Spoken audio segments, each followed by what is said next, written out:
얼마 전에 강남에 일을 보러 갔다가 전철을 타고 내려서 골목을 이렇게 따라 들어오고 있는데 학교가 끝난 초등학교 애들이 싸우는 모습을 지켜보았습니다. 어른으로서 당연히 말려야 되는데 무서워서 말리지는 못하고 구경만 하고 왔는데요. 욕을 그렇게 많이 한다는 것을 처음 들었습니다. 그런 욕을 어디서 배웠는지. 그렇습니다. 요즘 우리가 사는 세상은 골목에서는 동네 꼬마들이 싸우고요. 공원에 가보면 연인들끼리 또 티격태격 싸우고 있고요. 집에서는 부부싸움 하고요. 고개 끄덕끄덕 거리시는 분들은 뭔가 느끼시는 게 있을 것 같아요. 회사에 가면 동료들끼리 티격태격하고 있습니다. 정치인들은 여의도에서 싸우고 있고 휴전선을 사이에 두고는 남북의 눈치 싸움이 치열합니다. 러시아와 우크라이나의 전쟁은 언제 끝날는지 여전히 가물가물하지 않습니까?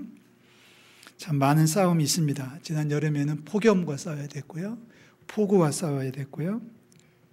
그리고 코로나 바이러스하고도 여전히 싸움은 지속되고 있습니다. 하도 변이가 많아서 이제는 그 변이 이름을 외우는 것조차도 저는 포기했습니다. 뭐 BA 점 찍고 뭐라고 하는데 게다가 요즘은 원숭이 뭐라고 하는 질병까지 그리고 지금 당장은 남쪽에서 올라오는 흰남노라고 하는 태풍 소식까지 우리를 힘들게 하는 것들이 너무 많이 있습니다.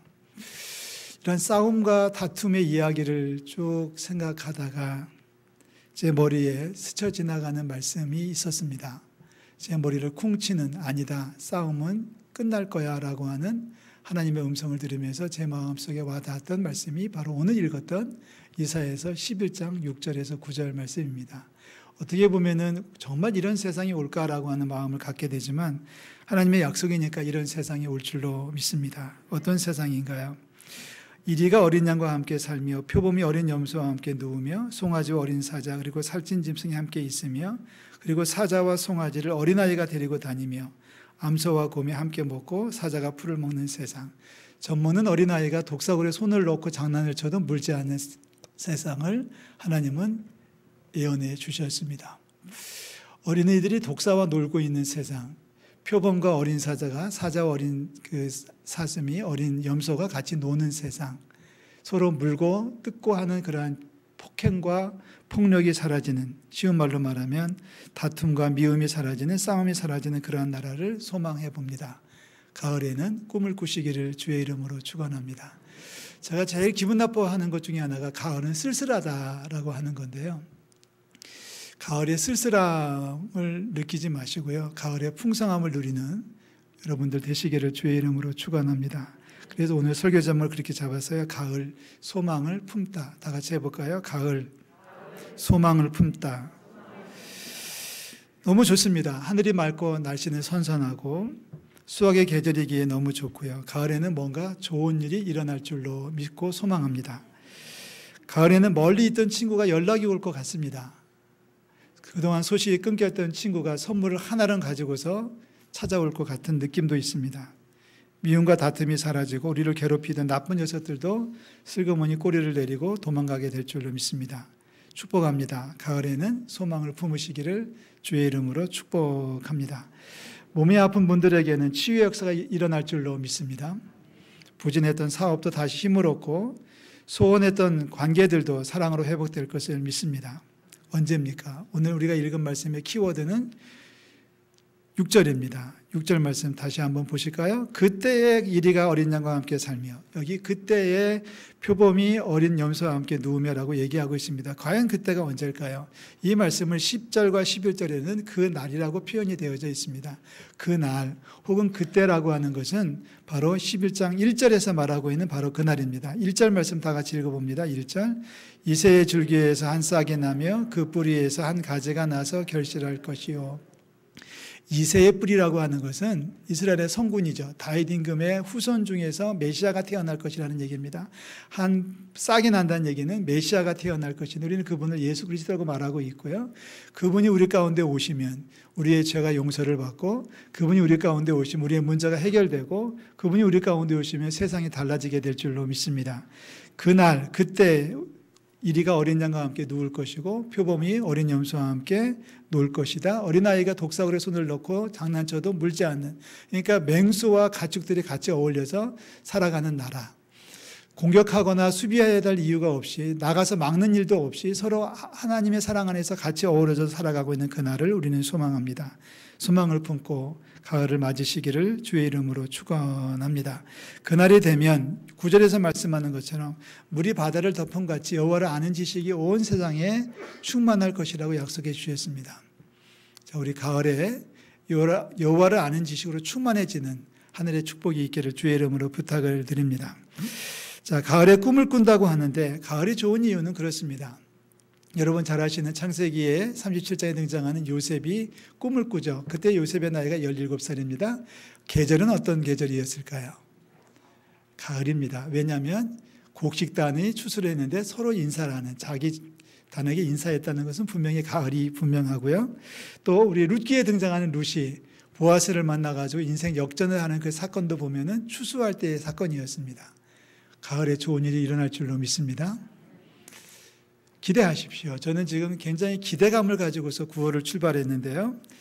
우리 9월에 더 많이 기뻐하고 더 많이 웃을 수 있기를 주의 이름으로 축복합니다. 그러기 위해서 우리가 해야 될 몇 가지 작업이 있어요. 첫 번째는 생각을 좀 바꿨으면 좋겠습니다. 뭘 바꿔요? 자, 좋은 생각을 좀 많이 하시기를 주의 이름으로 부탁을 드려요. 똑같은 사건을 보면서 부정적으로 말하는 사람들이 있고, 똑같은 하루를 시작하면서 패배의식으로 시작하는 사람이 있고, 안 된다라고 지레 겁을 먹고 시작하는 사람들이 있지 않습니까? 우리가 읽었던 이 말씀, 신학교 다닐 때 이 말씀을 같이 공부하는 시간이 있었는데 학생 하나가 질문을 던졌습니다. 교수님, 표범이 풀을 뜯으면 풀은 죽는 거 아닙니까? 어떻게 생각하십니까? 표범이 양을 잡아먹고 어린 염소를 잡아먹으면 양이 죽고 염소가 죽는 것은 당연한데 풀을 뜯어먹으면 풀이 죽는 거 아니냐? 풀도 먹지 않아야지. 그랬더니 뒤에 있던 학생 하나가 이렇게 대답을 했습니다. 괜찮습니다. 양은 사자가 잡으면 죽는 거지만 풀은 뜯어먹었다고 해도 내일 아침이면 다시 풀이 돋아날 걸로 우리는 알고 있지 않습니까? 이러면서 대답이 넘어갔어요. 기왕이면 좋은 생각을 가지면서 감사할 조건을 찾으시기를 주의 이름으로 축원합니다. 불평과 원망하는 마음으로는 기적이 일어날 수가 없어요. 마음에 감사와 기쁨이 넘쳐야만 꿈이 실현되고 소망이 실현되고 이 땅에 평화가 찾아올 줄로 믿습니다. 그림 하나 보여드리려고 그래요. 여러분 잘 아시는 그림이죠? 밀레가 그렸던 만종이라는 그림입니다.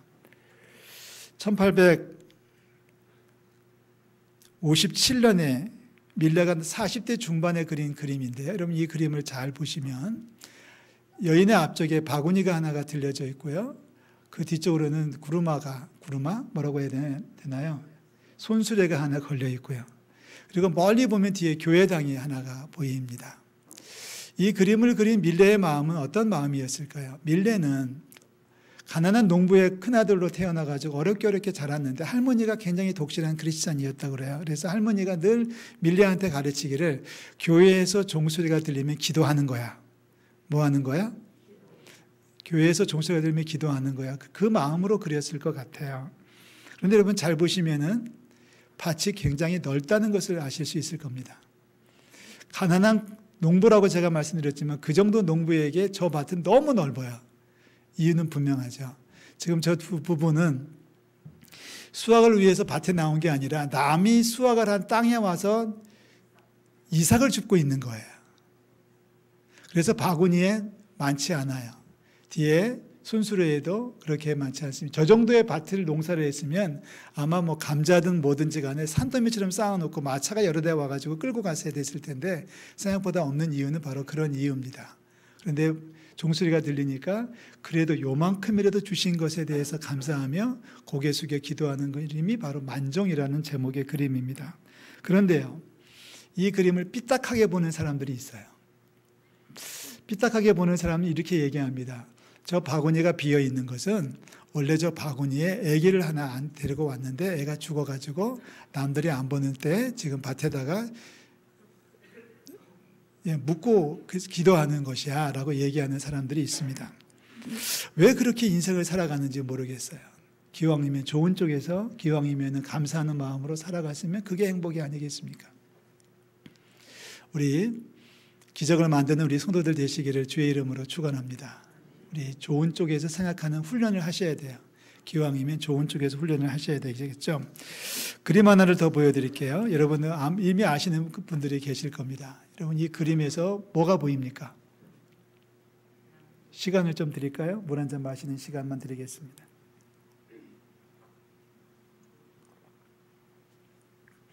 여러분의 마음에 따라서 그림에서 좋은 모습이 보일 수도 있고 안 좋은 모습이 보일 수도 있습니다. 아니, 안 좋은 모습이 보였다가도 시선만 조금만 바꾸면, 마음에 조금만 바꾸면 좋은 모습이 보여요. 두 사람의 모습이 이 안에 동시에 담겨져 있습니다. 그림의 제목을 뭐라고 부를까요? 첫째, 예쁜 여인의 초상화. 젊고 예쁜 여인이 보이십니까? 보이십니까? 보이시는 분 손 좀 들어주십시오. 내리십시오. 마녀가 보입니까? 마녀가 보이십니까? 두 개가 다 보이십니까? 자, 이렇게 보면 마녀입니다. 잘 보세요. 자, 저 밑에 쭉 거져 있는 선은 마녀의 입이고요. 그리고 앞에 불룩한 것은 마녀의 코입니다. 머리 밑으로 눈이 보이죠. 저게 눈이라고 보시면 마녀가 보일 거고요. 저 머리 밑에 보이는 하얀 스카프를 쓰고 있고 머리 밑에 보이는 것을 눈으로 보지 말고 귀로 보면은 예쁜 여인의 모습이 보일 겁니다. 아직도 안 보이십니까? 이제 보입니까? 자, 이 그림이 주는 교훈은 그렇습니다. 제가 말씀드리고자 하는 교훈은 그렇습니다. 우리가 어떤 마음으로 보느냐에 따라서 우리 눈에 보이는 것이 A가 될 수도 있고 B가 될 수도 있습니다. 똑같은 사건을 겪으면서 우리가 좋은 마음으로 살면 감사할 수 있고 때로는 불평할 수도 있습니다. 이제는 저를 봐주시면 제 얼굴에서 뭐가 보입니까? 개구장이가 보입니까? 아니면은 괜찮은 남자가 보입니까? 마른 몇 가지 반찬을 가지고도 감사하면서 먹을 수 있다면 그게 행복이 아닐까요? 몇 걸음을 걷고 이내 쉬어야 하는 무릎이라고 할지라도 몇 걸음이라도 걸을 수 있다는 것이 감사의 조건이 될 수 있지 않을까요? 어떤 두 부부가 한탄을 하고 있었습니다. 남편이 집에 돌아와서 지갑을 열어보니까 지갑에 1,000원짜리가 몇 장밖에 없더라는 거예요. 2장, 3장밖에 없어서 남편이 한탄을 했습니다. 이제 남은 돈이 1,000원짜리밖에 없고 떨렁 지갑에 아무것도 없네. 그랬더니 옆에 있던 아내가 이렇게 격려하는 메시지를 남겼습니다. 그래도 당신은 지갑이 있잖아요. 지갑이 있다면 그 지갑에 언젠가는 두둑한 현찰이 들어올 것을 믿고 소망하면서 살아야지. 지갑도 없는 사람이 얼마나 많은데 라는 이야기를 나누었다고 합니다. 우리의 형편을 아시는 주님께서 우리의 필요를 채워주실 줄로 믿습니다. 가을에 소망을 담으십시오. 가을에는 소망을 품으십시오. 소망을 품는 자의 첫 번째 작업은 좋은 생각으로 세상을 살아가는 겁니다. 좋은 쪽의 모습을 보는 거죠.